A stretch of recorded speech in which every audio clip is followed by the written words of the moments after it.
सोचने वाला पर्वत। एक स्थान पर 3 पर्वत थे। उन पर्वतों के साथ लगी हुई एक बड़ी खाई थी, जिसके कारण कोई उस तरफ नहीं जा पाता था। एक बार देवताओं का उस ओर आना हुआ। उन्होंने पहाड़ों से कहा, हमें इस क्षेत्र का नामकरण करना है। तुम में से किसी एक के नाम पर ही नामकरण किया जाएगा। हम तुम तीनों की एक एक इच्छा पूरी कर सकते हैं। 1 वर्ष बाद जिस पर्वत का सर्वाधिक विकास होगा, उसी के नाम पर इस क्षेत्र का नामकरण किया जाएगा। पहले पर्वत ने वर मांगा, मैं सबसे ऊंचा हो जाऊं, ताकि दूर दूर तक दिखाई दूं। दूसरे ने कहा, मुझे प्राकृतिक संपदाओं से भरकर घना और हरा भरा कर दो।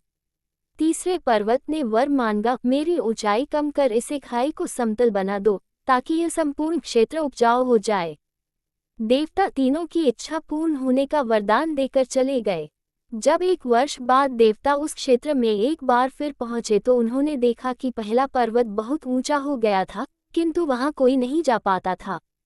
दूसरा पर्वत इतना अधिक घना व हरा भरा हो गया था कि उसके भीतर सूर्य की रोशनी तक नहीं पहुंच पाती थी, इसलिए कोई उसके भीतर जाने का साहस ही नहीं कर पाता था। तीसरे पर्वत की ऊंचाई बहुत कम हो गई थी और खाई भर जाने से उसके आसपास की भूमि उपजाऊ हो गई थी, इसलिए लोग वहां पर आकर बसने लगे थे। देवताओं ने उस क्षेत्र का नाम तीसरे पर्वत के नाम पर रखा।